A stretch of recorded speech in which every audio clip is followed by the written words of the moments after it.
नमस्कार मंडळी, welcome to back my channel. तर विरेन हे काय आहे? बटरकॉट.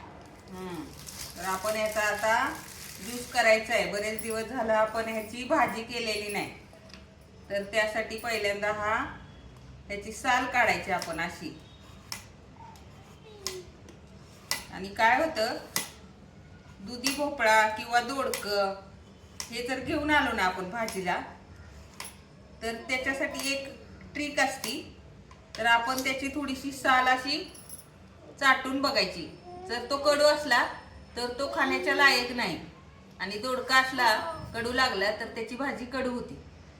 जर कडू असला तर टाकून द्यायचा, आपण तो खाऊ शकत नाही. दरवेळेला हे असं बघायचं असतं. कधी कधी काय करतो आपण, न बघताच तो डायरेक्ट घेतो, बाकीच्या भाज्यांसारखा तसाच वापरतो.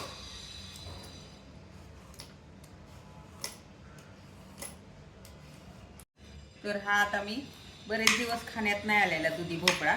कधी कधी आपल्याला आवडत पण नाही कुणाकुणाला. हल्ली जरा मेथीचा, वाटाण्याचा, पावट्याचा सीझन होता ना, तोपर्यंत हा दुधी भोपळ्याकडे काही एवढं लक्षच नाही गेलं. म्हणून आज ठरवलं की खूप दिवस झालं दुधी भोपळा खाल्लाच नाही, त्यासाठी भाजी पण कधी कधी आवडत नाही. मग ह्यासाठी काय करायचं, दुधी भोपळ्याचा मला ज्यूस करायचा होता. पण तो कोण पिल कोण नाही पिल म्हणून मी किती केला नाही. तर मला आज दुधी भोपळ्याचं सूप बनवायचं आहे. तर काय होतं, लहान मुलं वगैरे दुधी भोपळा खात नाहीत आणि त्यांना कसा द्यायचा म्हणून आपण विचार करतो. तर लहान मुलांच्यासाठी हे सूप अतिशय शक्तिवर्धक, आरोग्यदायी असतं, बुद्धिवर्धक. आता ह्याने बुद्धी वाढणार आहे. त्याचा वापर मात्र मी नाही सांगू शकत तुम्हाला, तो तुम्हीच ठरवायचा आहे. तर आता नंतर बघूया आपण रेसिपी. करतो, कढीपत्ता खात नाही म्हणून मी इथं शिजायलाच पानं ह्याच्यात कढीपत्त्याची टाकली. आणि आता मला तिखट खूप करायचं नाही म्हणून यात मी थोड्याच मिरच्या टाकल्यात, डायरेक्ट त्याच्याबरोबर शिजते. त्याच्याबरोबर थोडीशी हळद आणि ही अर्धा चमचा जिरे पावडर. आणि शिजतानाच मला ह्याच्यात मीठ टाकायचं आहे, म्हणजे जरा चव सगळं एकत्र शिजून निघाला की जरा चव मेंटेन राहते त्याची.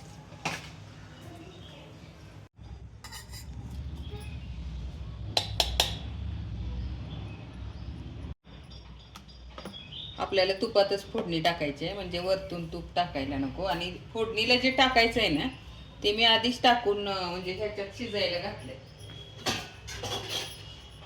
आज व्हॅलेंटाईन्स डे आहे ना, त्यासाठी आपल्या हृदयासाठी पण हा भोपळ्याचं सूप वगैरे चांगलं असतं. म्हणजे रोज ज्यांना डाएट करायचं आहे ते हे पिऊ शकतात. बीपी मेंटेन राहतो.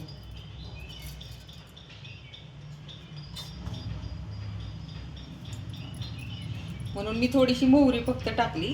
आणि आपण ह्याच्यात सगळं शिजायला तर टाकलेलंच होतं.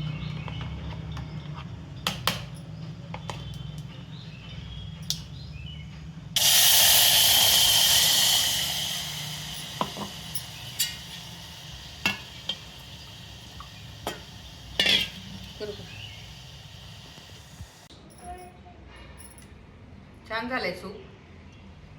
आपल्यासाठी, लहान मुलांसाठी हे आरोग्यासाठी पण उत्तमच आहे. आणि हृदयासाठी मुख्य म्हणजे हे उत्तम असतं सूप. आज व्हॅलेंटाईन्स आहे ना, त्यासाठी हे मी दुधी भोपळ्याचं स्पेशल सूप बनवलंय. तर तुम्हीही कधीतरी करून बघा, एन्जॉय करा आणि स्वतःवर प्रेम करा.